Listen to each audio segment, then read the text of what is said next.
Ulysses Chapter 12 by James Joyce. I was just passing the time of day with old Troy of the DMP at the corner of Arbor Hill there, and be damned but a bloody sweep came along, and he near drove his gear into my eye. I turned around to let him have the weight of my tongue, when who should I see dodging along Stony Batter? Only Joe Hines. "Lo, Joe," says I. "How are you blowing? Did you see that bloody chimney sweep near shove my eye out with his brush?" "Suits luck," says Joe. "Who's the old Ballocks you were talking to?" "Old Troy," says I, "was in the force. I'm on two minds not to give him that fellow in charge for obstructing the thoroughfare with his brooms and ladders." "What are you doing around these parts?" says Joe. "Devil a much," says I. "There's a bloody big foxy thief beyond by the Garrison Church at the corner of Chicken Lane. Old Troy was just giving me a wrinkle about him. Lifted any God's quantity of tea and sugar to pay $3 a week, said he. Had a farm in the county down off a hop of my thumb by the name of Moses Herzog over there near Heatsbury Street." "Circumcised?" says Joe. "Aye," says I. "How are the mighty fallen, collector of bad and doubtful debts, but that's the most notorious bloody robber you'd meet in a day's walk, and the face on him all pockmarks would hold a shower of rain. Tell him," says he, "I dare him," says he, "and I double dare him to send you round here again, or if he does," says he, "I'll have him summoned up here before the court. So I will, for trading without a license." And he, after stuffing himself till he's filled to burst, Jesus, I had to laugh at the little Jewy getting his shirt out. "He drink me my teas, he eat me my sugars, because he no pay me my monies?" For non-perishable goods, bought of Moses Herzog of 13 St. Kevin's Parade in the city of Dublin, Woodquay Ward, merchant, hereinafter called the vendor, and sold and delivered to Mike E. Garrity, Esquire, of 29 Arbor Hill in the city of Dublin, Arnquay Ward, gentleman, herein called the purchaser, Vitalicet, 5 pounds of avoirdupois of first choice tea, at 3 shillings and no pence per pound of avoirdupois, and 3 stone avoirdupois of sugar, crushed crystal, at 3 pence per pound of avoirdupois. The said purchaser debtor to the said vendor of 1 pound 5 shillings and 6 pence sterling for the value received, which amount shall be paid by said purchaser to said vendor in weekly installments every 7 calendar days of 3 shillings and no pence sterling. And the said non-perishable goods shall not be pawned, or pledged, or sold, or otherwise alienated by the said purchaser, but shall be and remain and be held to be the sole and exclusive property of the said vendor, to be disposed of at his good will and pleasure until the said amount shall have been duly paid by the said purchaser to the said vendor in the manner herein set forth, as this day hereby agreed between the said vendor, his heirs, successors, trustees, and assigns of the one part, and the said purchaser, his heirs, successors, trustees, and assigns of the other part. "Are you a strict TT?"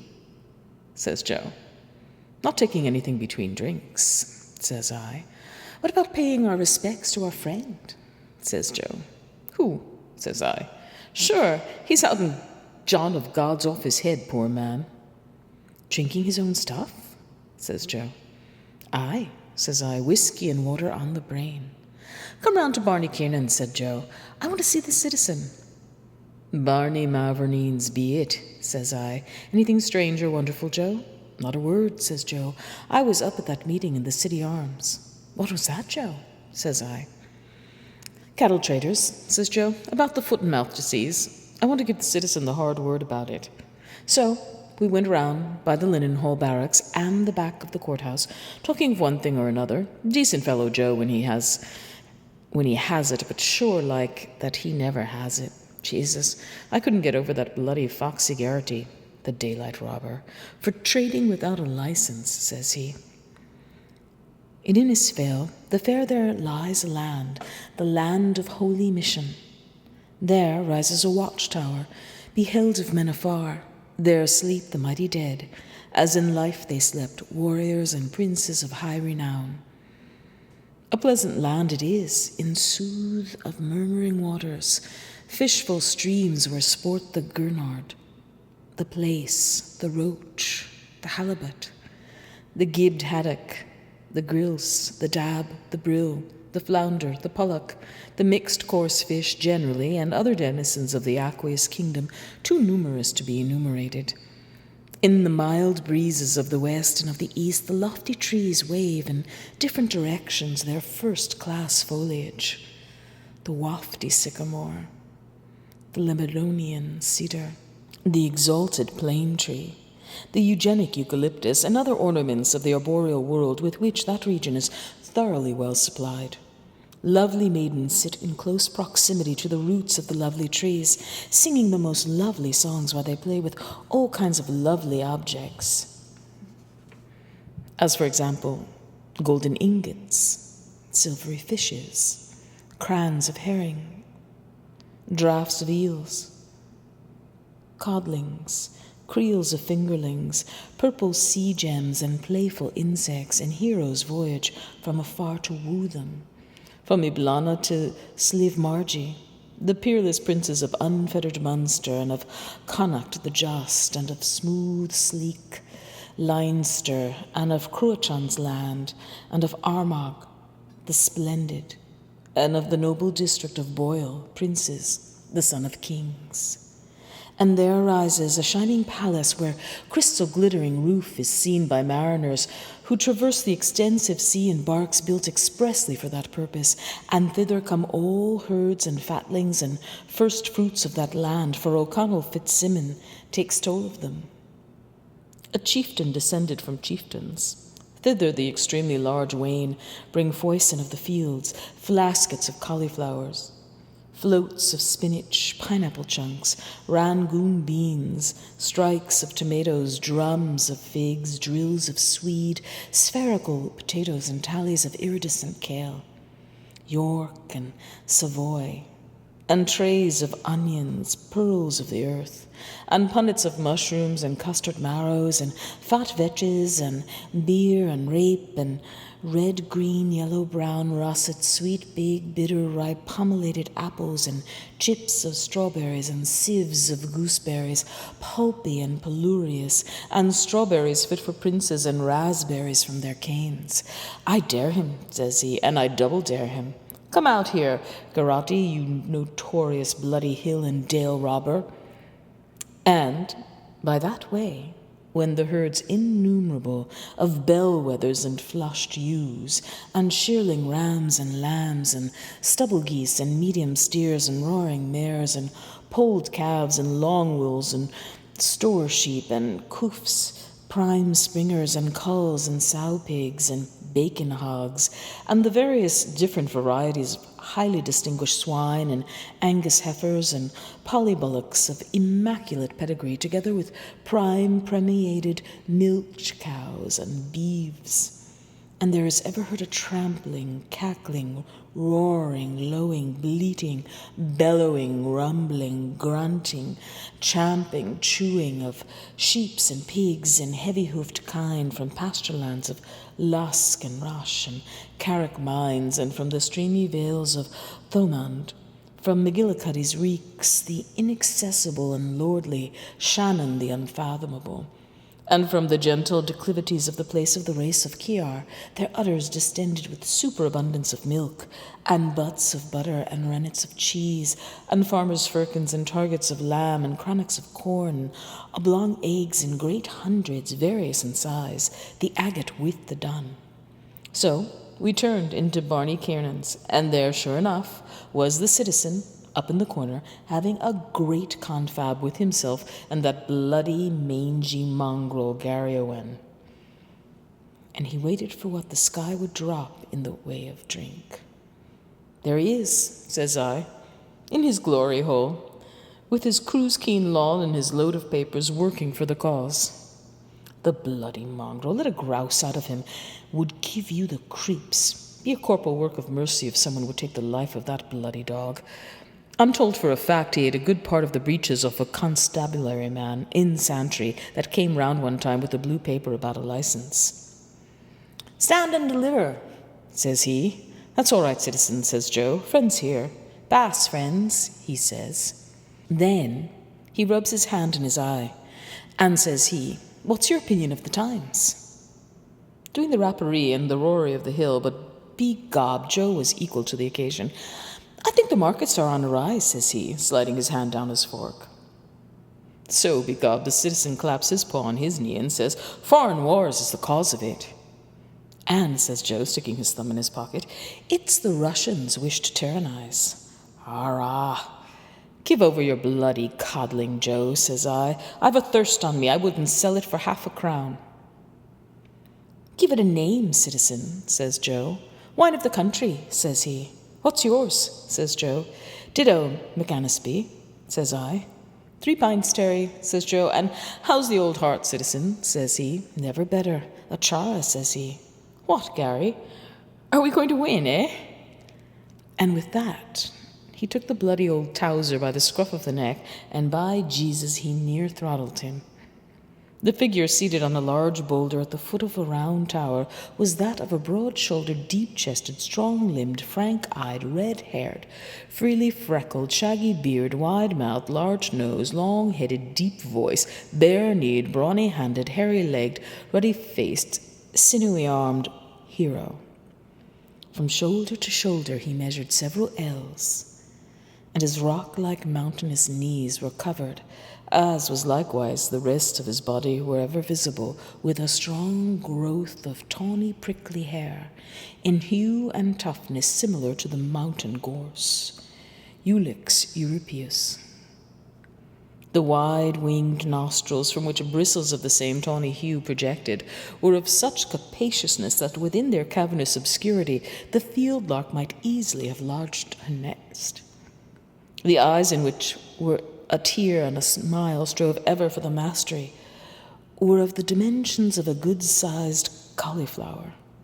A powerful current of warm breath issued at regular intervals from the profound cavity of his mouth, while in rhythmic resonance the strong, loud, hail reverberations of his formidable heart thundered rumblingly, causing the ground, the summit of the lofty tower, and the still loftier walls of the cave to vibrate and tremble. He wore a long, unsleeved garment of recently flayed oxhide, reaching to the knees in a loose kilt, and this was bound about his middle by a girdle of plaited straw and rushes. Beneath this, he wore trews of deerskin, roughly stitched with gut.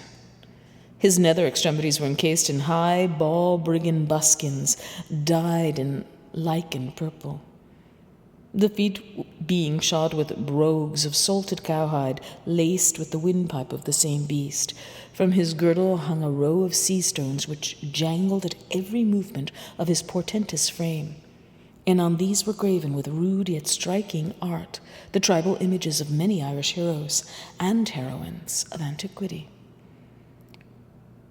Cuchulainn, Conn of 100 battles, Niall of 9 hostages, Brian of Kincora, the Audrey Malachi, Art McMorrough, Shane O'Neill, Father John Murphy, Owen Rowe, Patrick Sarsfield, Red Hugh O'Donnell, Red Jim McDermott, Soggarth Egan O'Growney, Michael Dwyer, Francie Higgins, Henry Joy McCracken, Goliath, Horace Wheatley, Thomas Conniff, Peg Woffington, the village blacksmith, Captain Moonlight, Captain Boycott, Dante Alighieri, Christopher Columbus, S. Fursa, S. Brendan, Marshall McMenon, Charlemagne, Theobald Wolfe Tone, the mother of the Maccabees, the last of the Mohicans, the Rose of Castile, the man for Galway, the man that broke the bank at Monte Carlo, the man in the Gap, the woman who didn't, Benjamin Franklin, Napoleon Bonaparte, John L. Sullivan, Cleopatra,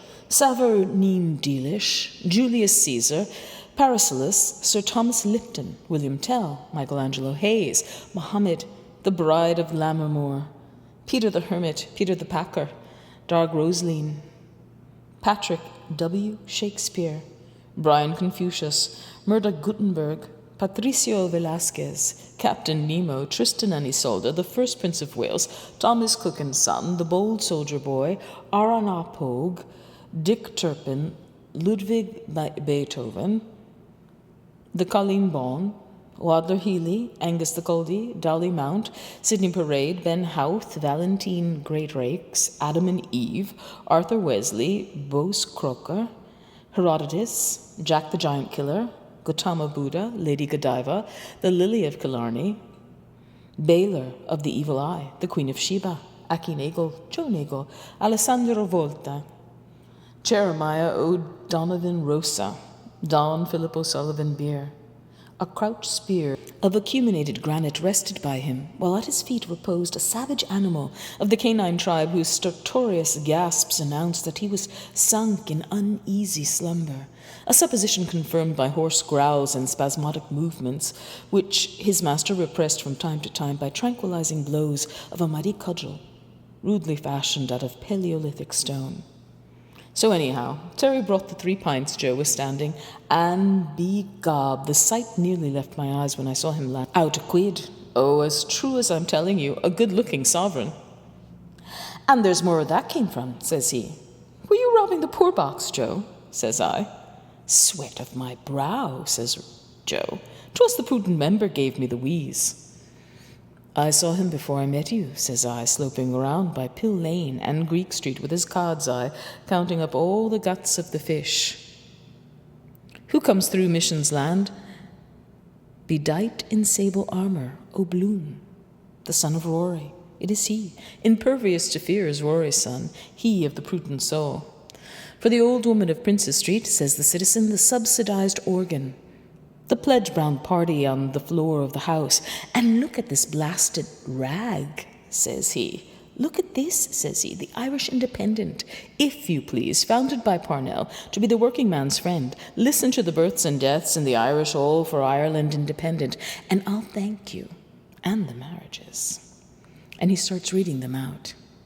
Gordon, Barnfield Crescent, Exeter, Redmayne of Iffley, St. Anne's on Sea, the wife of William T. Redmayne of a son. How's that, eh? Wright and Flint, Vincent and Gillett, to Rotha, Marion, daughter of Rosa, and the late George Alfred Gillett, 179 Clapham Road, Stockwell, Playwood, and Ridsdale, at St. Jude's. Kensington, by the very Reverend Dr. Forrest, Dean of Worcester, Deaths. Bristow, at Whitehall Lane, London. Carr, Stoke Newington, of gastritis and heart disease. Cockburn, at the Moat House. Chepstow, I know that fellow, says Joe, from bitter experience. Cockburn, Dimsey, wife of David Dimsey, late of the Admiralty. Miller, Tottenham, age 85, Welsh, June 12th, at 35 Canning Street, Liverpool. Isabella Helen. How's that for national press, eh? My brown son, how's that for Martin Murphy, the Bantry jobber?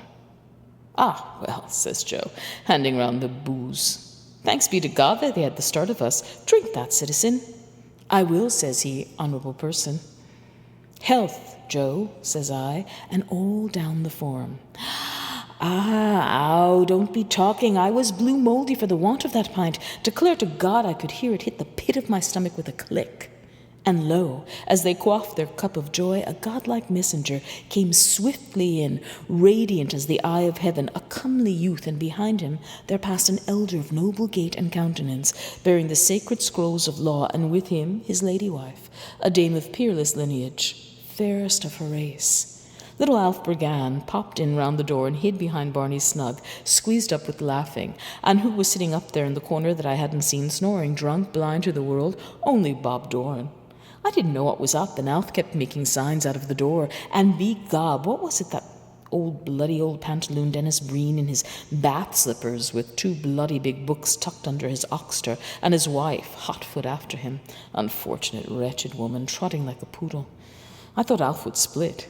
Look at him, says he, Breen. He's traipsing all around Dublin with a postcard someone sent him, with you up on it all to take a look. And he doubled up. Take a what? Says I. Libel action, says he, for 10 £10,000. Oh, hell, says I. The bloody mongrel began to growl that they'd put the fear of God in you, seeing something was up, but the citizen gave him a kick in the ribs. "Be thou hushed," says he. "Who?" says Joe. "Breen," says Alf. "He was in John Henry Menton's, and then he went round to Collis and Ward's, and then Tom Rochford met him and sent him round to the sub-sheriff's for a lark. Oh, God, I've a pain laughing. up. The long fellow gave him an eye as good as a process, and now the bloody old lunatic has gone round to Green Street to look for a G-man." "When is Long John going to hang that fellow in Mountjoy?" says Joe. "Bergen?" says Bob Doran, waking up. "Is that Alf Bergen?"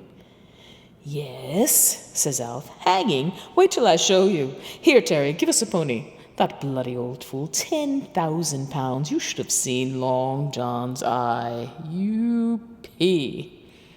And he started laughing. "Who are you laughing at?" said Bob Doran. "Is that Bergen?"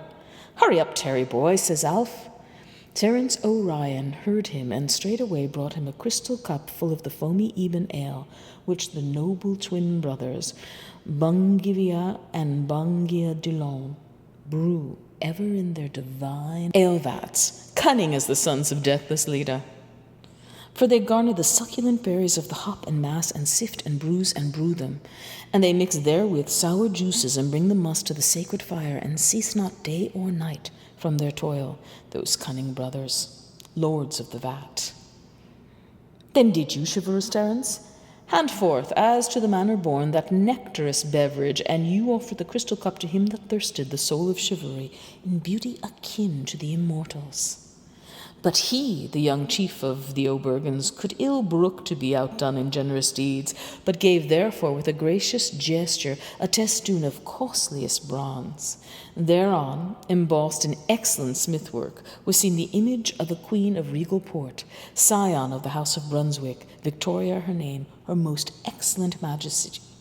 By grace of God of the United Kingdom of Great Britain and Ireland, and of the British dominions beyond the sea, Queen, Defender of the Faith, Empress of India, even she who bore rule, a victress over many people, the well-beloved, for they knew and loved her from the rising of the sun to the going down thereof, the pale, the dark, the ruddy, and the Ethiop.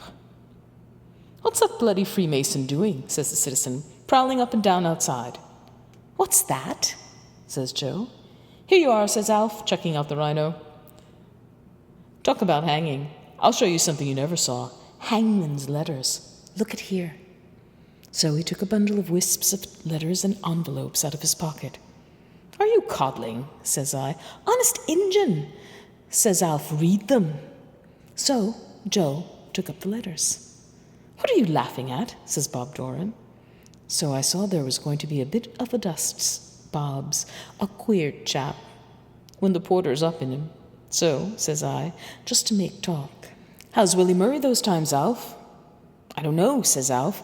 "I saw him just now in Capel Street with Paddy Dignam. Only I was running after that." "You what?" says Joe, throwing down the letters. "With who?" "With Dignam," says Alf. "Is it Paddy?" says Joe. "Yes," says Alf. "Why?" "Don't you know he's dead?" says Joe. "Paddy Dignam dead?" says Alf. "Aye," says Joe. "Sure, I'm after seeing him not 5 minutes ago," says Alf. "As plain as a pikestaff." "Who's dead?" says Bob Doran. "You saw his ghost then," says Joe. "God between us and harm." "What?" says Alf. "Good Christ. Only 5... What? And Willie Murray with him, the two of them there, near what-do-you-call-ems, Dignam dead?" "What about Dignam?" says Bob Doran. "Who's talking about?" "Dead," says Alf. "He's no more dead than you are." "Maybe so," says Joe. "They took the liberty of burying him this morning anyhow." "Paddy?" says Alf. "Aye," says Joe. "He paid the debt of nature. God be merciful to him." "Good Christ," says Alf. Pegob, he was what you might call flabbergasted. In the darkness spirit hands were felt to flutter, and when prayer by tantras had been directed to the proper quarter, a faint but increasing luminosity of ruby light became gradually visible. The apparition of the etheric double being, particularly lifelike owing to the discharge of jivic rays from the crown of the head and face. Communication was effected through the pituitary body and also by means of the orange, fiery, and scarlet rays emanating from the sacral region and solar plexus. Questioned by his earth name as to his whereabouts in the heaven world, he stated that he was now on the path of pralaya, or return, but was still submitted to trial at the hands of a certain bloodthirsty entity on the lower astral levels. In reply to a question as to his first sensations in the Great Divide beyond, he stated that previously he had seen as in a glass darkly, but that those who had passed over had summit possibilities of atmic development opened up to them. Interrogated as to whether life there resembled our experience in the flesh, he stated that he had heard from more favored beings now in the spirit that their abodes were equipped with every modern home comfort, such as Talafana, Alavatar, Hatakalda, Watalaksat, and the highest adepts were steeped in waves of volupcy of the very purest nature. Having requested a quart of buttermilk, this was brought and evidently afforded relief. Asked if he had any message for the living, he exhorted all who were still at the wrong side of Maya to acknowledge the true path, for it was reported in Divanic circles that Mars and Jupiter were out for mischief on the eastern angle, where the ram has power. It was then queried whether there were any special desires on the part of the defunct, and the reply was, "We greet you, friends of Earth, who are still in the body. Mind CK doesn't pile it on." He was ascertained that the reference was to Mr. Cornelius Kelleher, manager of Messrs. H.J. O'Neill's popular funeral establishment, a personal friend of the defunct who had been responsible for the carrying out of the interment arrangements. Before departing, he requested that it should be told to his dear son Patsy that the other boot which he had been looking for was at present under the commode in the return room, and that the pair should be sent to Cullen's to be sold, only as the heels were still good. He stated that this had greatly perturbed his peace of mind in the other region, and earnestly requested that his desires should be made known. Assurances were given that the matter would be attended to, and it was intimated that this had given satisfaction. "He's gone from mortal haunts, O Dignam, son of our morning. Fleet was his foot on the bracken, Patrick of the beamy brow. Wail, Bamba, with your wind, and wail, O ocean, with your whirlwind." "There he is again," says the citizen, staring out. "Who?" says I. "Bloom," says he. "He's on point duty up and down there for the last 10 minutes. And begob, I saw his visage do a peep in and then slither off again. Little Alf was knocked byways." "Faith he was." "Good Christ," says he, "I could have sworn it was him." "And," says Bob Doran with the hat on the back of his pole, "lowest blackguard in Dublin when he's under the influence." "Who said Christ is good?" "I beg your parsnips," said Alf. "Is that a good Christ," said Bob Doran, "to take away poor little Willie Dignam?" "Ah, well," says Alf, trying to pass it off, "he's over all his troubles." But Bob Doran shouts out of him, "He's a bloody ruffian, I say, to take away poor little Willie Dignam." Terry came down and tipped the wink to keep quiet, that they didn't want that kind of talk in a respectable, licensed premises. And Bob Doran starts doing the weeps about Paddy Dignam, true as you're there. "The finest man," he says, snivelling. "The purest character." The tear is bloody near your eye, talking through his bloody hat, fitter for him to go home to the little sleepwalking bitch he married, Mooney, the bum bailiff's daughter. Mother kept a kip in Hardwick Street that used to be stravaging about the landing's bantam lines, told me that I was stopping there at 2 a.m. without a stitch on her, exposing her person open to all comers, fair field and no favour. "The noblest, the truest," says he. And he's gone. Poor little Willie, poor little Paddy Dignam. And mournful, with a heavy heart, he bewept the extinction of that beam of heaven. Old Gary Owen started growling again at Bloom that was skeezing round the door. "Come in, come on," says the citizen. "He won't eat you." So Bloom slopes in with his cod's eye on the dog, and he asks Terry, was Martin Cunningham there? "Oh, Christ McGowan," says Joe, reading one of his letters. "Listen to this, will you?" And he starts reading out one. 7 Hunter Street, Liverpool. To the High Sheriff of Dublin, Dublin. Honoured Sir, I beg to offer my services in the above-mentioned painful case. I hanged Joe Gann in Boodle Jail on the 12th of February, 1900. And I hanged, show us, Joe, says I, Private Arthur Chase for foul murder of Jesse Tilsit in Pendenville Prison. And I was assistant when, Jesus, says I, Billington executed the awful murderer Toad Smith. The citizen made a grab at the letter. "Hold hard," says Joe. "I have a special neck of putting the noose wands in. He can't get out, hoping to be favoured. I remain, honoured sir. My terms is 5 guineas. H. Rumbold, Master Barber." "And a barbarous bloody barbarian he is too," says the citizen. "And the dirty scrawl of the wretch," says Joe. "Here," says he. "Take him to hell out of my sight, Alf." "Hello, Bloom," says he. "What will you have?" So they started arguing about the point, Bloom saying he wouldn't and he couldn't, and excuse him no offence and all to that. And then he said, well, he'd just take a cigar. Gob, he's a prudent member, and no mistake. "Give us one of your prime stinkers, Terry," says Joe. And Alf was telling us there was one chap sent in mourning card with a black border round it. "They're all barbers," says he, "from the black country that would hang their own fathers for 5 quid down in travelling expenses." And he was telling us there's 2 fellows waiting below to pull his heels down when he gets the drop and choke him properly. And then they chop up the rope after and sell the bits for a few bob a skull. In the dark land they bide, the vengeful knights of the razor. Their deadly coil they grasp, yea, and therein they lead to Erebus whatsoever wight hath done a deed of blood. For I will on no wise suffer it, even so saith the Lord. So they started talking about capital punishment, and of course Bloom comes out with the why and the wherefore and all the codology of the business, and the old dog smelling him all the time. I'm told those Jewies does have a sort of queer odor coming off them for dogs. About, I don't know, what all deterrent effect and so on and so forth.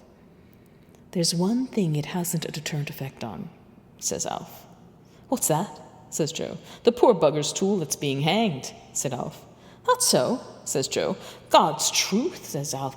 "I heard from that head warder that was in Kilmingham when they hanged Joe Brady, the Invincible. He told me when they cut him down after the drop, it was standing up in their faces like a poker." "Ruling passion strong in death," says Joe, as someone said. "That can be explained by science," says Bloom.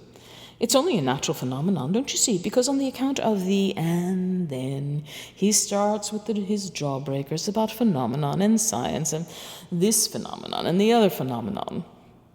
The distinguished scientist, Herr Professor Luitpold Blumendoft, tendered medical evidence to the effect that the instantaneous fracture of cervical vertebrae and consequent scission of the spinal cord would, according to the best approved tradition of medical science, be calculated to inevitably produce in the human subject a violent ganglionic stimulus of the nerve centers of the genital apparatus, thereby causing the elastic pores of the corpora cavernosa to rapidly dilate in such a way as to instantaneously facilitate the flood of blood to that part of the human anatomy known as the penis or male organ, resulting in the phenomenon which has been denominated by the faculty a morbid upwards and outwards philoprogenitive erection in articulo mortis per diminutionem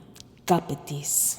So, of course, the citizen was only waiting for the wink of the word, and he starts gassing out of him about the Invincibles and the Old Guard and the men of 67, and who fears to speak of 98, and Joe about all the fellows that were hanged, drawn, and transported for the cause by drumhead court-martial, and a New Ireland, and knew this, that, and the other. Talking about New Ireland, he ought to go and get a new dog, so he ought. Mangy, ravenous brute, sniffing and sneezing all around the place and scratching his scabs. And round he goes to Bob Doran, that was standing Alf's half one, sucking up for what he could get. So, of course, Bob Doran starts doing the bloody fool with his, "Give us the paw, give the paw, doggy. Good old doggy, give the paw here, give us the paw." Bloody end to the paw he'd paw, and Alf trying to keep him from tumbling off the bloody stool atop of the bloody old dog, and he talking all kinds of drivel about training by kindness and thoroughbred dog and intelligent dog, give you the bloody pip. Then he starts scrapping and scraping a few bits of old biscuit out of the bottom of Jacob's tin he told Terry to bring. Cobb, he galloped it down like old boots, and his tongue hanging out of him a yard long for more, near ate the tin and all, hungry bloody mongrel. And the citizen and Bloom having an argument about the point. The brothers Shears and Wolfe Tone beyond on Arbor Hill, and Robert Emmett and Die for Your Country, the Tommy Moore touch about Sarah Curran and She's Far from the Land, and Bloom, of course, with his knock-me-down cigar, putting on swank with his lardy face. Phenomenon. The fat heap he married is a nice old phenomenon with a back on her like a ball alley. Time they were stopping up in the City Arms, Pisser Burke told me.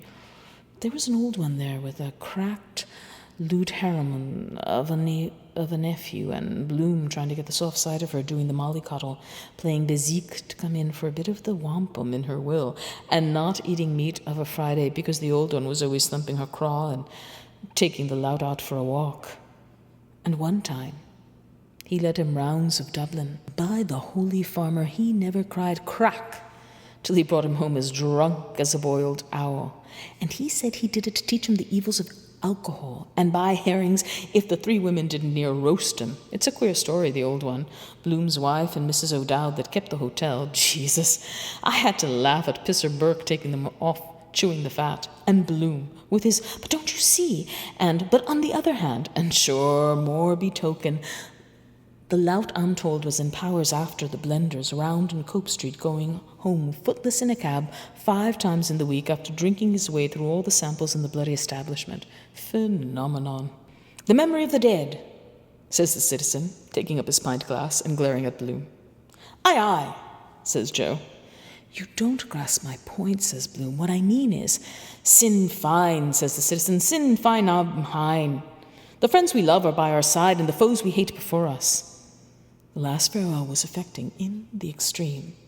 From the belfries far and near, the funereal death bell tolled unceasingly, while all around the gloomy precincts rolled the ominous warning of 100 muffled drums, punctuated by the hollow booming of pieces of ordnance. The deafening claps of thunder and the dazzling flashes of lightning which lit up the ghastly scene testified that the artillery of heaven had lent its supernatural pomp to the already gruesome spectacle. A torrential rain poured down from the floodgates of the angry heavens upon the bared heads of the assembled multitude, which numbered at the lowest computation 500,000 persons. A posse of Dublin Metropolitan Police, superintended by the Chief Commissioner in person, maintained order in the vast throng, for whom the York Street Brass and Reed Band whiled away the intervening time by admirably rendering on their black-draped instruments the matchless melody endeared to us from the cradle by Speranza's plaintive muse. Special quick excursion trains and upholstered charabancs had been provided for the comfort of our country cousins, of whom there were large contingents. Considerable amusement was caused by the favourite Dublin street singers, LNHN and MLGN, who sang "The Night Before Larry Was Stretched" in their usual mirth-provoking fashion.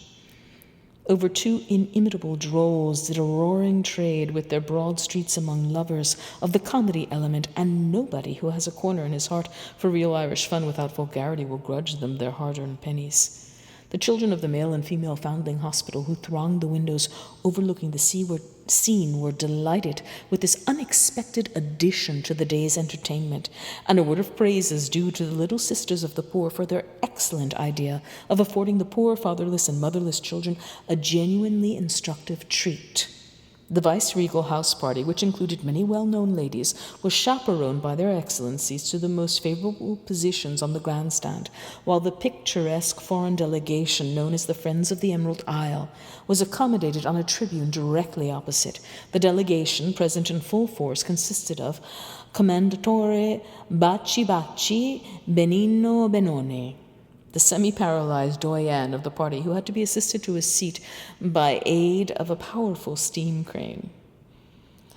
Monsieur Pierre-Paul Petit-Paton, the grand joker, Vladimir Pokenthan Kurtschev, the arch-joker, Leopold Rudolf von Schwanzenbad Holdenthaler, Countess Mara, Viraga Chiazzoni Putrapesti, Hiram Y. Bomboost, Count Athanatos Karamelopoulos, Ali Baba Bakshish, Rahat Lokum Effendi, Señor Hidalgo Caballero, Don Pecadillo y Palabras y Patanestor de la Malora de la Malaria, Hokupoku Harikiri, He Hong Chang, Olaf Cobber Kedilson, Mynheer Triek van Tromps, Pan Polax Pederiski, Goose Pond,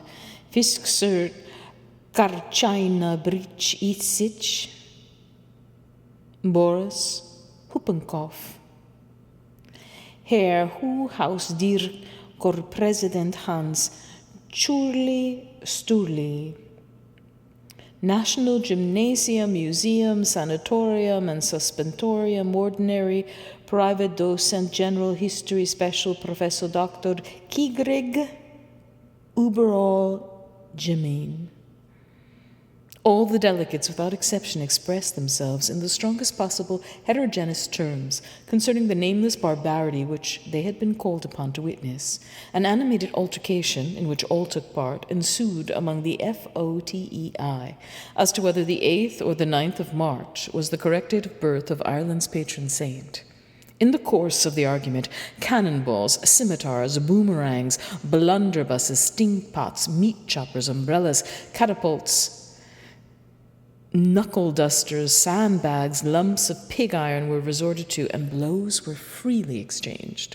The baby policeman, Constable McFadden, summoned by special courier from Booterstown, quickly restored order, and with lightning promptitude proposed the 17th of the month as a solution equally honorable for both contending parties. The ready-witted 9-footer suggestion at once appealed to all, and was unanimously accepted. Constable McFadden was heartily congratulated by all the FOTEI, several of whom were bleeding profusely. Commendatore Benino Benone, having been extricated from underneath the presidential armchair, it was explained by his legal adviser, Avocado Pagamimi, that the various articles secreted in his adviser's 32 pockets had been abstracted by him during the affray from the pockets of his junior colleagues in the hope of bringing them to their senses. The objects, which included several hundred ladies' and gentlemen's gold and silver watches, were promptly restored to their rightful owners, and general harmony reigned supreme. Quietly, unassumingly, Rumbold stepped on to the scaffold in faultless morning dress, and wearing his favorite flower, the gladiolus cruentus.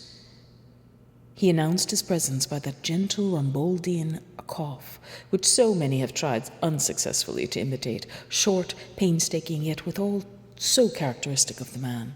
The arrival of the world-renowned headsman was greeted by a roar of acclamation from the huge concourse, the viceregal ladies waving their handkerchiefs in their excitement, while the even more excitable foreign delegates cheered vociferously in a medley of cries: Hoc, Banzai, Eljan, Zivio, Chin Chin, Poya Caronia, Hip Hip, Vive, Allah, amid while the ringing Eviva of the delegate of the land of song, a double high F recalling those piercingly lovely notes with which the eunuch Catalani beglamoured our great-great-grandmothers, was easily distinguishable. It was exactly 17 o'clock, the signal for prayer was then promptly given by megaphone, and in an instant all heads were bared. The Commendadore's patriarchal sombrero, which has been in the possession of his family since the revolution of Rienzi, being removed by his medical advisor in attendance, Dr. Pipi. The learned prelate, who administered the last comforts of holy religion to our hero martyr when about to pay the death penalty, knelt in a most Christian spirit in a pool of rainwater, his cassock above his hoary head, and offered up the throne of grace fervent prayers of supplication. Hand by the block stood the grim figure of the executioner, his visage being concealed in a 10-gallon pot with 2 circular perforated apertures through which his eyes glowered furiously. As he awaited the fatal signal, he tested the edge of his horrible weapon by honing it upon his brawny forearm, or decapitated in rapid succession a flock of sheep, which had been provided by the admirers of his fell but necessary office. On a handsome mahogany table near him were neatly arranged the quartering knife, the various fine-tempered disemboweling appliances, specially supplied by the world-famous firm of cutlers, Messieurs Jean Round and Sons, Sheffield, a terracotta saucepan for the reception of the duodenum, colon, blind intestine, and appendix, etc., when successfully extracted, and 2 commodious milk jugs, destined to receive the most precious blood of the most precious victim. The house steward of the Amalgamated Cats and Dogs Home was in attendance to convey these vessels when replenished to that beneficent institution. Quite an excellent repast consisting of rashers and eggs, fried steak and onions done to a nicety, delicious hot breakfast rolls, and invigorating tea had been considerately provided by the authorities for the consumption of the central figure of the tragedy, who was in capital spirits when prepared for death, and evinced the keenest interest in the proceedings from beginning to end. But he, with an abnegation rare in these our times, rose nobly to the occasion, and expressed the dying wish, immediately acceded to, that the meal should be divided in aliquot parts among the members of the Sick and Indigent Room Keepers' Association, as a token of his regard and esteem.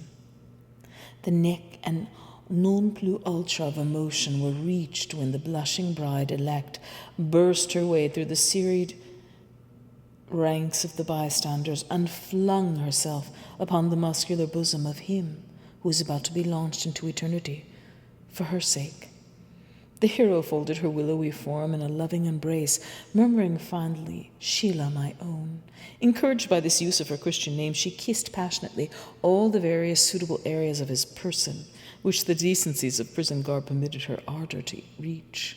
She swore to him as they mingled the salt streams of their tears that she would ever cherish his memory, that she would never forget her hero boy who went to his death with a song on his lips, as if he were but going to a hurling match in Clotterk Park. She brought back to her recollection the happy days of blissful childhood together on the banks of Anna, Liffey, when they had indulged in the innocent pastimes of the young and oblivious of the dreadful present. They both laughed heartily, all the spectators, including the venerable pastor, joining in the general merriment. That monster audience simply rocked with delight, but anon they were overcome with grief and clasped their hands for the last time. A fresh torrent of tears burst from their lacrimal ducts, and the vast concourse of people, touched to the inmost core, broke into heart-rending sobs, not the least affected being the aged prebendary himself. Big, strong men, officers of the peace and genial giants of the Royal Irish Constabulary were making frank use of their handkerchiefs, and it is safe to say that there was not a dry eye in that record assemblage. A most romantic incident occurred when a handsome young Oxford graduate, noted for his chivalry towards the fair sex, stepped forward and, presenting his visiting card, bank book, and genealogical tree, solicited the hand of the hapless young lady, requesting her to name the day, and was accepted on the spot. Every lady in the audience was presented with a tasteful souvenir of the occasion in the shape of a skull and crossbones brooch. A timely and generous act, which evoked a fresh outburst of emotion. And when the gallant young Oxion, the bearer by way of the most time-honored name in Albion's history, placed on the finger of his blushing fiancée an expensive engagement ring with emeralds set in the form of four-leaved shamrock, the excitement knew no bounds. Nay, even the stern Provost Marshal, Lieutenant Colonel Tompkin Maxwell, French Mullen Tomlinson, who presided on the sad occasion, he, who had blown a considerable number of sepoys from the cannon mouth without flinching, could not now restrain his natural emotion. With his mailed gauntlet he brushed away a furtive tear and was overheard by those privileged burghers who happened to be in his immediate entourage to murmur to himself in a faltering undertone, "God blimey if she ain't a clinker. That there bleeding tart, blimey it makes me kind of bleeding cry, straight it does. When I sees her calls, I thinks of my old mash tubs, what's waiting for me down Limehouse way." So, then, the citizen begins talking about the Irish language and the corporation meeting and all to that, and the Shonines that can't speak their own language, and Joe chipping in because he struck someone for a quid, and Bloom putting in his old goo with his twopenny stump that he cadged off of Joe, and talking about the Gaelic League and the Anti-Treating League, and drink the curse of Ireland. Anti-treating is about the size of it. Gob. He'd let you pour all manner of drink down his throat till the Lord would call him before you'd ever see the froth of his pint. And one night I went in with a fellow into one of our musical evening song and dance about she could get up on a truss of hay, she could, my Maureen lay, and there was a fellow with a Ballyhooly blue ribbon badge spiffing out of him in Irish, and a lot of Colleen Bonds going about with temperance beverages and selling medals and oranges and lemonade and a few old dry buns, gob, flahulag, entertainment, don't be talking. Ireland sober is Ireland free. And then an old fellow starts blowing into his bagpipes, and all the gougers shuffling their feet to the tune the old cow died of, and one or two sky pilots having an eye about that there was no goings-on with the females hitting below the belt. So, how and ever, as I was saying, the old dog, seeing the tin was empty, starts mousing around by Joe and me. I train him by kindness, so I would, if he was my dog, give him a rousing fine kick now and again, where it wouldn't blind him. "Afraid he'll bite you," says the citizen, jeering. "No," says I, "but he may take my leg for a lamppost." So he calls the dog over. "What's on you, Gary?" he says, and then he starts hauling and mauling and talking to him in Irish, and the old Towser growling, letting on to answer like a duet in the opera. Such growling you never heard as they let off between them. Someone that has nothing better to do ought to write a paper pro bono publico to the papers about the muzzling order for a dog the like of that. Growling and grousing, and his eye all bloodshot from the drought is in it, and the hydrophobia dropping out of his jaws. All those who are interested in the spread of human culture among the lower animals, and their name is Legion, should make a point of not missing the really marvelous exhibition of synanthropy given by the famous old Irish red setter wolf dog, formerly known by the sobriquet of Gary Owen, and recently rechristened by his large circle of friends and acquaintances, Owen Gary. The exhibition, which is the result of years of training by kindness and a carefully thought-out dietary system, comprises, among other achievements, the recitation of verse. Our greatest living phonetic expert, Wild Horses Shall Not Drag It From Us, has left no stone unturned in his efforts to delucidate and compare the verse recited, and has found it bears a striking resemblance, the italics are ours, to the ranns of ancient Celtic bards. We are not speaking so much of those delightful love songs with which the writer who conceals his identity under the graceful pseudonym of the Little Sweet Branch has familiarized the book-loving world, but rather, as a contributor D.O.C. points out in an interesting communication published by an evening contemporary, of the harsher and more personal tone, which is found in the satirical effusions of the famous Raftery and of Donald Considine, to say nothing of a more modern lyricist at present very much in the public eye. We subjoin a specimen which has been rendered into English by an eminent scholar whose name for the moment we are not at liberty to disclose, though we believe that our readers will find the topical allusion rather more than an indication. the metrical system of the canine original, which recalls the intricate alliterative and isosyllabic rules of the Welsh England, is infinitely more complicated, but we believe our readers will agree that the spirit has been well caught. Perhaps it should be added that the effect is greatly increased if Owen's verse be spoken somewhat slowly and indistinctly, in a tone suggestive of suppressed rancor. The curse of my curses. 7 days every day, and 7 dry Thursdays. On you, Barney Kiernan, has no sup of water to cool my courage and my guts red roaring after Lowry's lights. So he told Terry to bring some water for the dog, and gob, you could hear him lapping it up a mile off. And Joe asked him, would he have another? I will, says he, a cara, to show there's no ill feeling. Gob, he's not as green as he is cabbage-looking, arsing around from one pub to another, leaving it to your own honour with old Giltrap's dog and getting fed up by the ratepayers and cooperators. Entertainment for man and beast. And, says Joe, could you make a hole in another pint? Could a duck swim? Says I. Same again, Terry, says Joe. Are you sure you won't have anything in the way of liquid refreshment? Says he.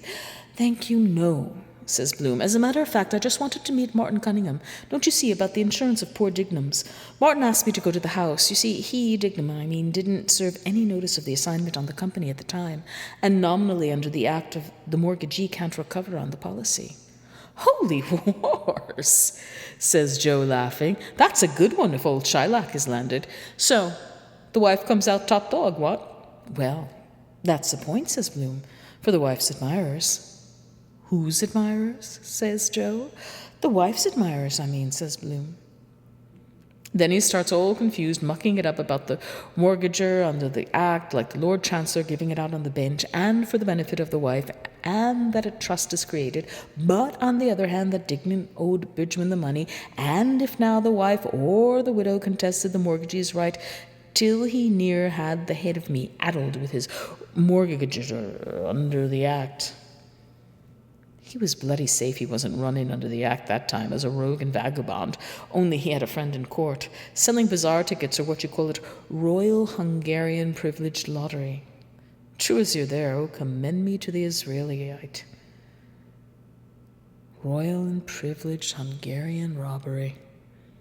So, Bob Doran comes lurching around, asking Bloom to tell Mrs. Dignam he was sorry for her trouble, and he was very sorry about the funeral, and to tell her that he said that everyone who knew him said that there was never a truer, a finer, than poor little Willie that's dead to tell her.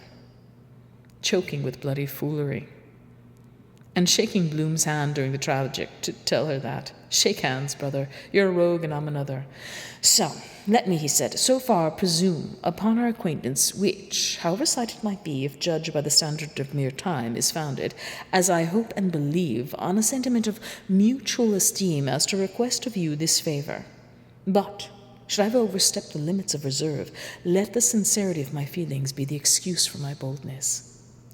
No, rejoined the other, I appreciate to the full the motives which actuate your conduct, and I shall discharge the office you entrust to me, consoled by the reflection that, though the errand be one of sorrow, this proof of your confidence sweetens in some measure the bitterness of the cup.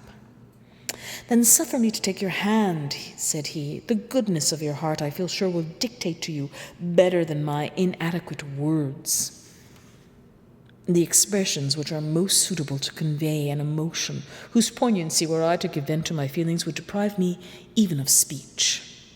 And off with him and out trying to walk straight. Boozed at 5 o'clock, night he was near, being lagged only. Paddy Leonard knew the bobby. 14A. Blind to the world, up in a shibben, in Bride Street, after closing time, fornicating with 2 shawls and a bully on guard, drinking porter out of teacups, and calling himself a Frenchie for the shawls. Joseph Manuel. And talking against the Catholic religion. And he, serving Mass in Adam and Eve's when he was young with his eyes shut, who wrote the New Testament and the Old Testament, and hugging and smugging, and the two shawls killed with the laughing picked his pockets. The bloody fool, and he spilling the porter all over his bed, and two shawls screeching, laughing at one another. How is your Testament?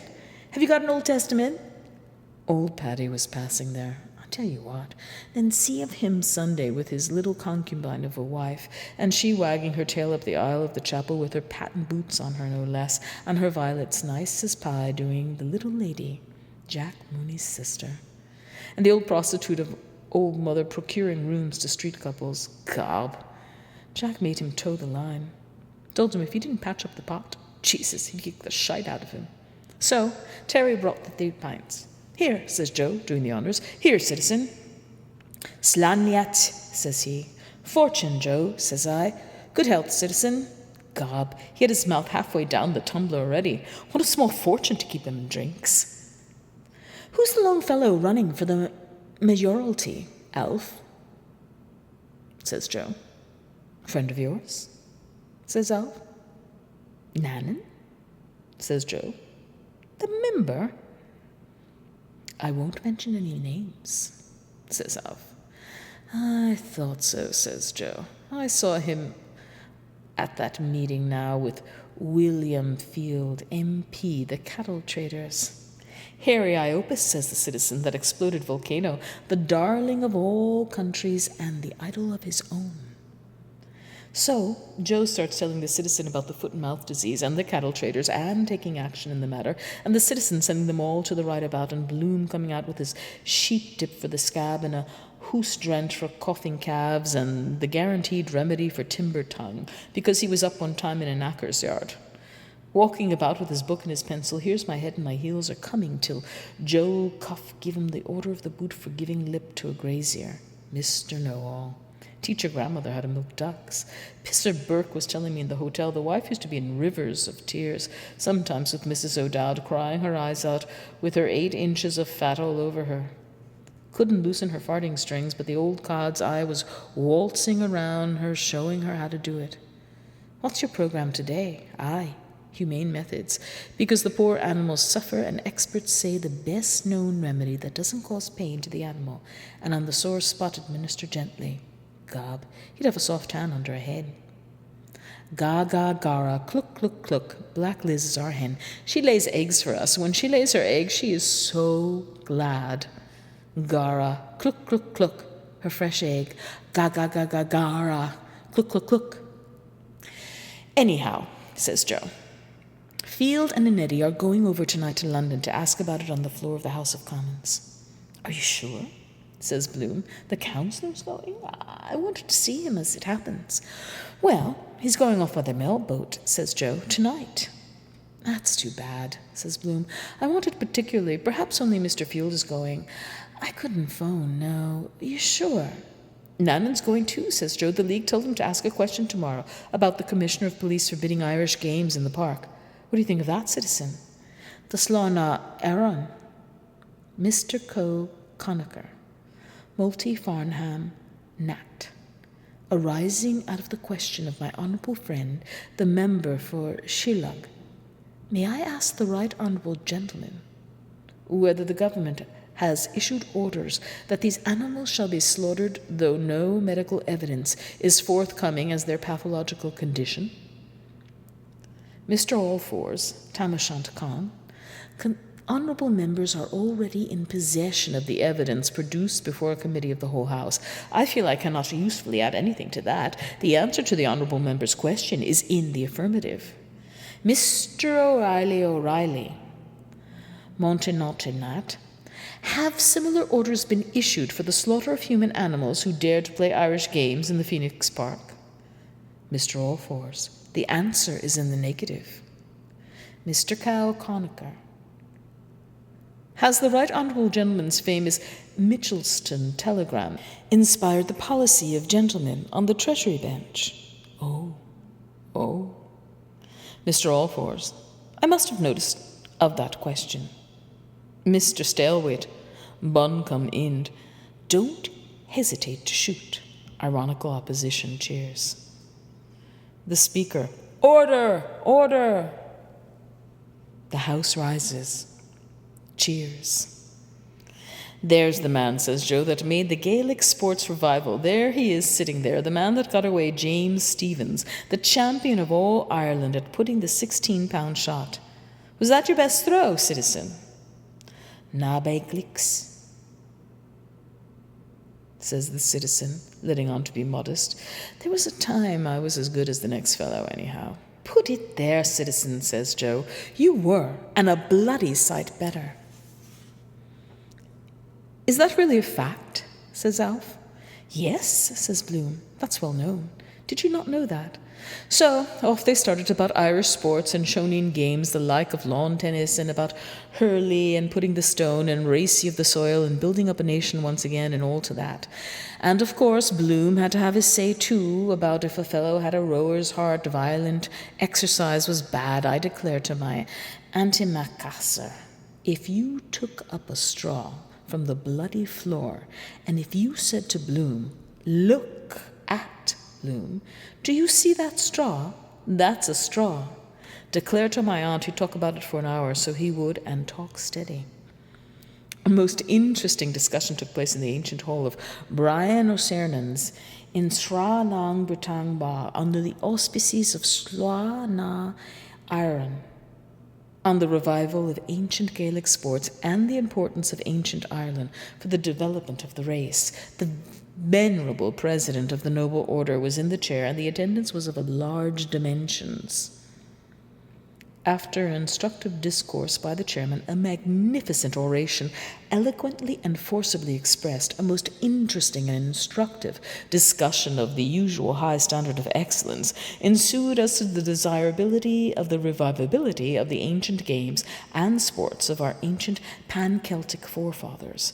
The well-known and highly respected worker in the cause of our tongue, Mr. Joseph McCarthy Hines, made an eloquent appeal for the resuscitation of the ancient Gaelic sports and pastimes, practiced morning and evening by Finn McCool, as calculated to revive the best traditions of manly strength and prowess handed down to us from ancient ages. L. Bloom, who met with a mixed reception of applause and hisses, having espoused the negative, the vocalist chairman brought the discussion to a close, in response to repeated requests and hearty plaudits from all parts of a bumper house, by a remarkably noteworthy rendering of the immortal Thomas Osborne Davis's evergreen verses, happily too familiar to need recalling here, A Nation Once Again, in the execution of which the veteran patriot champion may be said without fear of contradiction to have fairly excelled himself. The Irish Caruso Garibaldi was in superlative form, and his stentorian notes were heard to the greatest advantage in the time-honored anthem sung as only our citizen can sing it. His superb high-class vocalism, which by its super quality greatly enhanced his already international reputation, was vociferously applauded by the large audience, among which were to be noticed many prominent members of the clergy, as well as representatives of the press and the bar and other learned professions. The proceedings then terminated. Amongst the clergy present were the Very Rev. William Delaney, S.J.L.L.D., and the Right Rev. Gerald Malloy, D.D., the Rev. P.J. Kavanagh, C.S.S.P., the Rev. T. Waters, C.C., the Rev. John M. Ivers, P.P., the Rev. P.J. Clary, O.S.F., the Rev. L.J. Hickey, O.P., the Very Rev. F.R. Nicholas, O.S.F.C., the Very Rev. B. Gorman, O.D.C., the Rev. T. Meyer, S.J., the Very Rev. James Murphy, S.J., the Rev. John Laver, V.F., the Very Rev. William Doherty, D.D., the Rev. Peter Fagan, O.M., the Rev. T. Brangan, O.S.A., the Rev. J. Flavin, C.C., the Rev. M.A. Hackett, C.C., the Rev. W.C. Hurley, C.C., the Right Rev.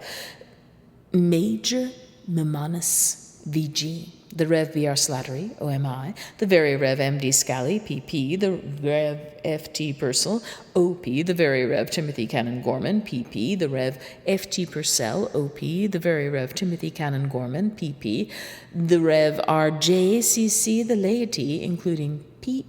Fay, tea, quirk, etc., etc. Talking about violent exercise, says Alf, were you at the Keanu Bennett match? No, says Joe. I heard so-and-so made a cool 100 quid over it, says Alf. Who, Blazes? Says Joe. And says Bloom. What I meant about tennis, for example, is the agility and the training, the eye.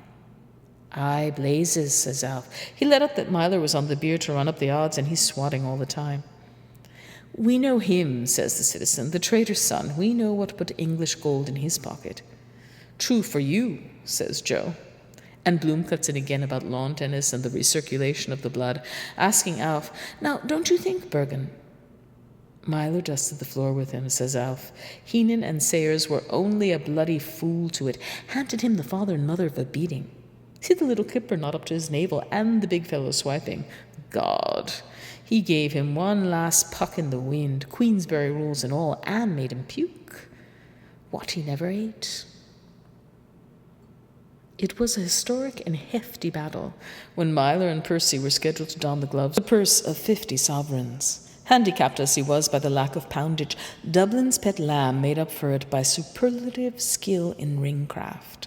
The final bout of fireworks was a grueling for both champions. The welterweight sergeant major had tapped some lively claret in the previous mix-up, during which Keogh had been receiver general of rights and lefts, the artilleryman putting in some neat work on the pet's nose, and Myler came on looking groggy. The soldier got to business, leading off with a powerful left jab to which the Irish gladiator retaliated by shooting out a stiff one flush to the point of Bennett's jaw. The redcoat ducked, but the Dubliner lifted him with a left hook, the body punch being a fine one. The men came to handy grips. Myler quickly became busy and got his man under, the bout ending with the bulkier man on the ropes, Myler punishing him.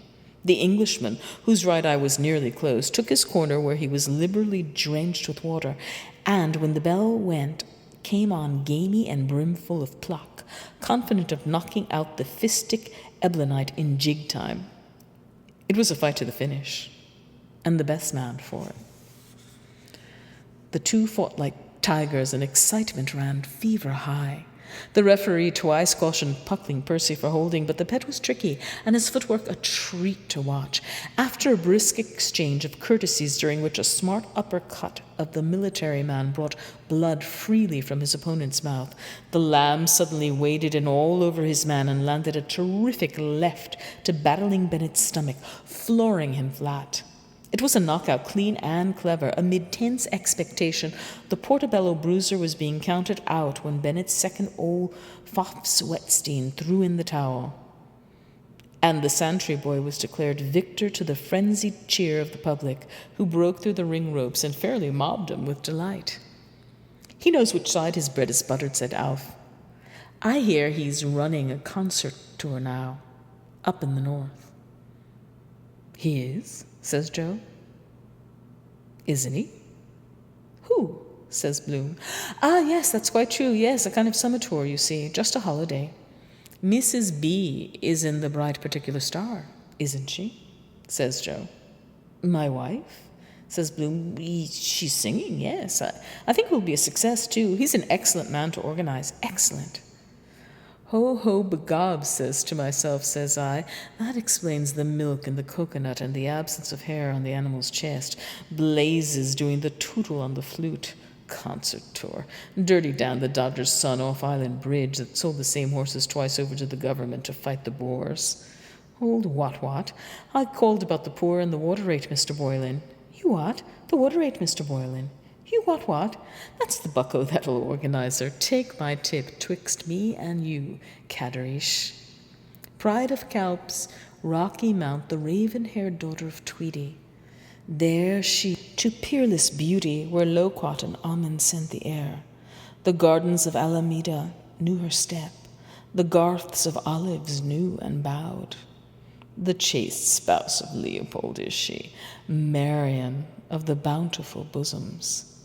And lo, there entered one of the clan of the O'Malloys, a comely hero of white face, yet withal somewhat ruddy, his Majesty's counsel learned in the law, and with him the prince and heir of the noble line of Lambert. Hello, Ned. Hello, Alf.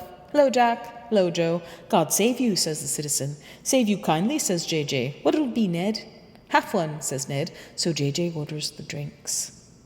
"Were you round at the court?" says Joe. "Yes," says J.J. "He'll square that, Ned," says he. "Hope so," says Ned. Now, what were those two at?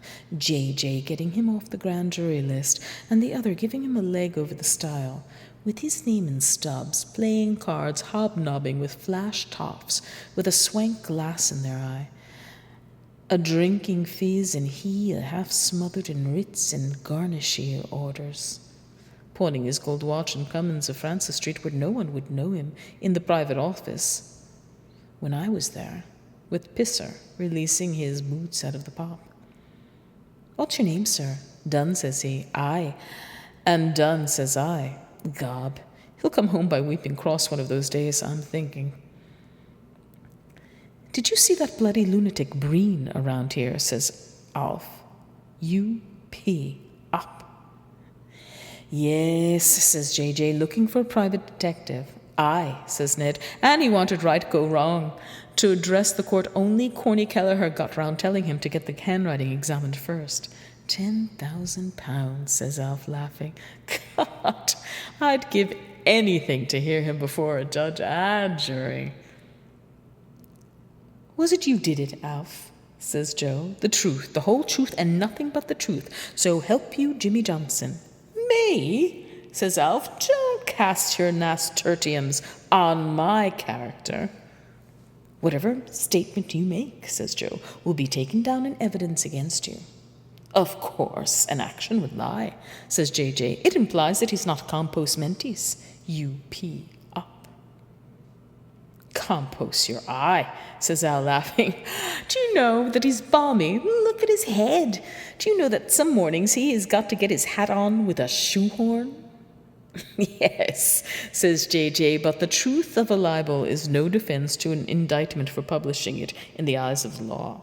"Ha ha, Alf," says Joe. "Still," says Bloom, "on account of the poor woman, I mean his wife. Pity about her," says Joe, "or any other one marries a half and half." "How half and half?" says Bloom. "Do you mean he—" "Half and half, I mean," says the citizen, "a fellow that's neither fish nor flesh nor good herring," says Joe. "That's what I mean," says the citizen, a pishogue, if you know what that is." Begob, I saw there was trouble coming. And Bloom, explaining he meant on account of it being cruel for the wife having to go round after the old stuttering fool. Cruelty to animals, so it is, to let that bloody poverty-stricken Breen out on grass with his beard out tripping him, bringing down the rain, and she with her nose cock-a-hoop after she married him because a cousin of his old fellow's was pew-opener to the Pope. Picture of him on the wall with his smash shawl Sweeney's mustaches. The Signor Brini from Summerhill. The Italiano, papal zouave to the Holy Father, has left the quay and gone to Moss Street. And who was he? Tell us. A nobody. 2 pair back and passages at 7 shillings a week, and he covered with all kinds of breastplates bidding defiance to the world. "And moreover," says J.J., "a postcard is publication. It was held to be sufficient evidence of malice in the test case Sadgrove versus Hull. In my opinion, an action might lie." 6 and 8 pence, please. Who wants your opinion? Let us drink our pints in peace. Gob, we won't be let even do that much itself." "Well, good health, Jack," says Ned. "Good health, Ned," says J.J. "There he is again," says Joe. "Where?" says Alf. And begob, there he was, passing the door with his books under his oxter, and his wife beside him, and Corny Kelleher with his wall-eye looking in as they went past, talking to him like a father, trying to sell him a second-hand coffin. "How did that Canada swindle case go off?" says Joe. "Remanded," says J.J. "One of the bottled-nosed fraternity went by the name of James Watt, alias Saphiro, alias Spark, and Spiro. Put an ad in the paper saying he'd give a passage to Canada for 20 bob. What? Don't you see any green at all? Skivvies and bad hocks from the county Meath. Aye, and his own kidney too. J.J. was telling us there was an ancient Hebrew Zaretsky or something, weeping in the witness box with his hat on him, swearing by holy Moses he was struck for 2 quid. Who tried the case? Says Joe. Recorder, says Ned. Poor old Frederick, says Alf. You can cod him up to the 2 eyes.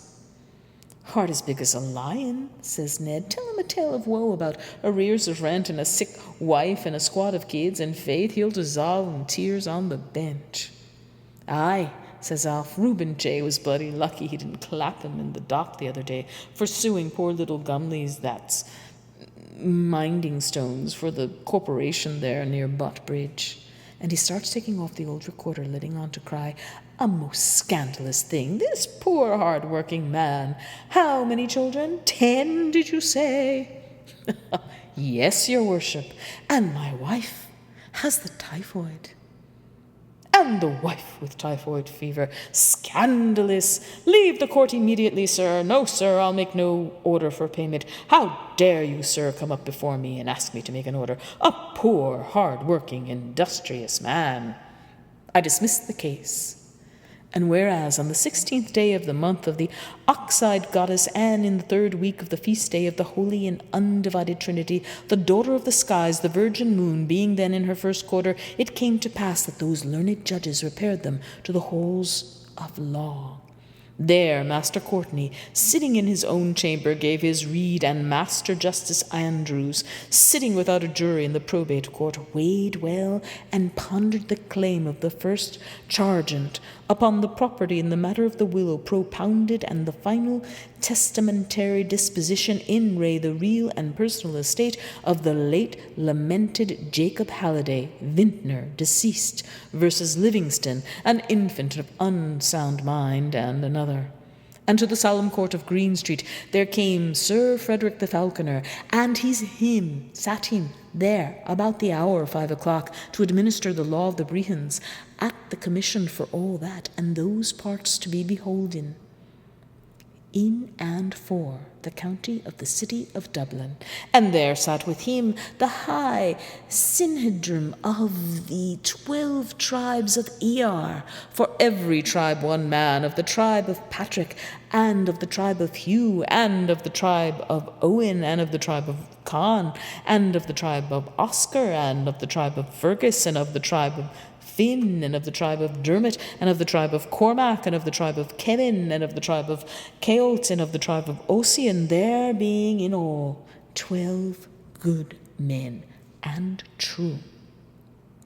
And he conjured them by him, who died on the rood, that they should well and truly try, and true deliverance make in the issue, join between their sovereign lord the king and the prisoner at the bar, and true verdict give according to the evidence, so help them God, and kiss the book. And they rose in their seats, those 12 of Eire, and they swore by the name of him who is from everlasting that they would do his right wiseness. And straightway the minions of the law led forth from their Don John Keep one from the sleuth hounds of justice had apprehended in consequence of information received. And they shackled him hand and foot, and would take of him ne bail, ne main prize, but preferred a charge against him, for he was a malefactor.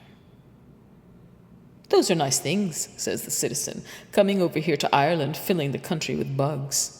So Bloom lets on he heard nothing, and he starts talking with Joe, telling him he needn't worry about that little matter till the 1st, but if he would just say a word to Mr. Crawford. And so Joe swore high and holy by this and by that he'd do the devil and all. Because you see, says Bloom, for an advertisement you must have repetition. That's the whole secret. Rely on me, says Joe. Swindling the peasants, said the citizen, and the poor of Ireland. We want no more strangers in our house. Oh, I'm sure that will be all right, Hines, said Bloom. It's just the keys, you see. Consider that done, says Joe. Very kind of you, says Bloom. The strangers, says the citizen, our own fault. We let them come in. We brought them here. The adulteress and her paramour brought the Saxon robbers here. Decree nisi, says J.J. and Bloom letting on to be awfully deeply interested in nothing, a spider's web in the corner behind the barrel, and the citizen scowling after him, and the old dog at his feet looking up to know who to bite and when. A dishonored wife, says the citizen. That's what the cause of all our misfortunes. And here she is, says Alf, that was giggling over the Police Gazette with Terry on the corner, in all her war paint. Give us a squint at her, says I. And what was it? Only one of the smutty Yankee pictures Terry borrows off of Corny Kelleher. Secrets for enlarging your private parts. Misconduct of Society Belle. Norman W. Tupper, wealthy Chicago contractor, finds pretty but faithless wife in the lap of Officer Taylor.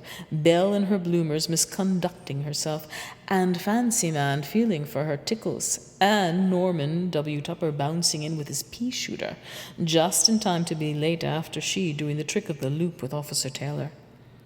Oh, Jakers, Jenny, says Joe, how short your shirt is. There's hair, Joe, says I. Get a queer old tail end of the corned beef off of that one, what? So anyhow, in came John Wise Nolan and Lenehan with him, with a face on him as long as a late breakfast. Well, says the citizen, what's the latest from the scene of action? What did those tinkers in the City Hall at their caucus meeting decide about the Irish language? O'Nolan, clad in shining armour, low-bending, made obeisance to the puissant and high and mighty chief of all Erin, and did him to wit of that which had befallen.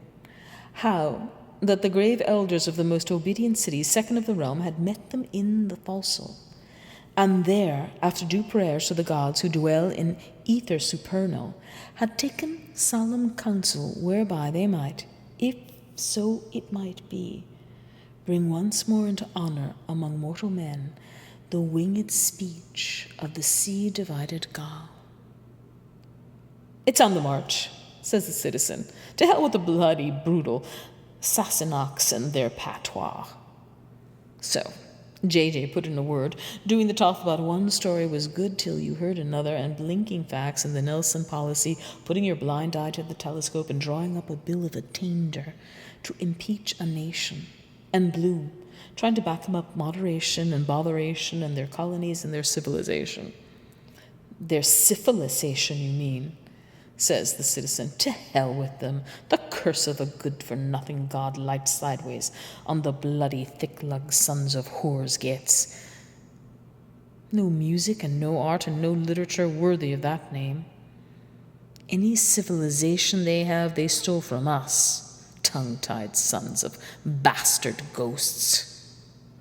The European family, says JJ. They're not Europeans, says the citizen. I was in Europe with Kevin Egan of Paris. You couldn't see a trace of them or their language anywhere in Europe except in a cabinet d'aisance. And, says John Wise, full many a flower is born to the blush unseen. And, says Lenehan, that knows a bit of the lingo, Conspuez les Anglais, perfide Albion. He said, and then lifted he in his rude, great, brawny, strengthy hands the measure of dark, strong, foamy ale, and uttering his tribal slogan, L'âme d'Agabou, he drank to the undoing of his foes, a race of mighty, valorous heroes, rulers of the waves, who sit on thrones of alabaster, silent as the deathless gods.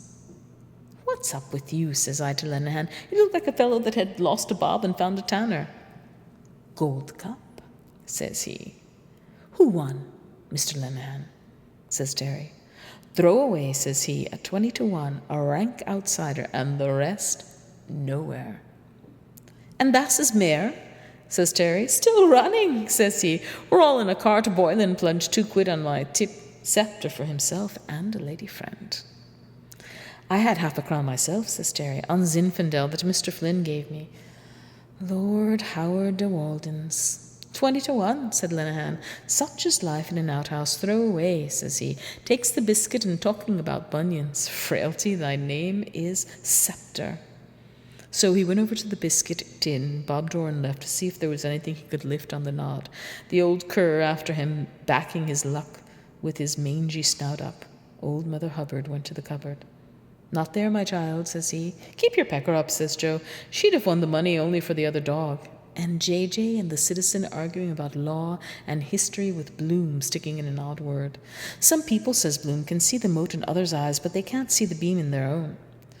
"Ram ice," said the citizen. "There's no one as blind as the fellow that won't see, if you know what that means. Where our missing 20 millions of Irish should be here today instead of 4, our lost tribes. And our potteries and textiles, the finest in the world, in the whole world.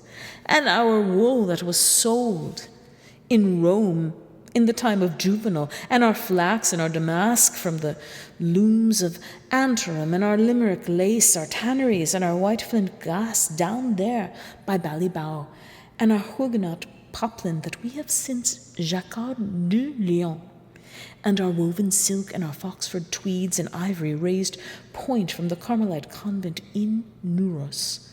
Nothing like it in the whole wide world. Where are the Greek merchants that came through the Pillars of Hercules, the Gibraltar now grabbed by the foe of mankind, with gold and Tyrian purple to sell in Wexford at the Fair of Carmen? Read Tacitus and Ptolemy, even Giraldus, Cambrenus, wine, peltries, Connemara marble, silver from Tipperary, second to none, our far-famed horses even today, the Irish hobbies, with King Philip of Spain offering to pay customs duties for the right to fish in our waters. What do the Yellow Johns of Anglia owe us for our ruined trade and our ruined hearths, and the beds of the Barrow and Shannon they won't deepen with millions of acres of marsh and bog to make us all die of consumption? As treeless as Portugal will soon be, says John Wise, or Heligoland with its one tree if something is not done to reinforce the land. Larches, firs, all the trees of the conifer family are going fast.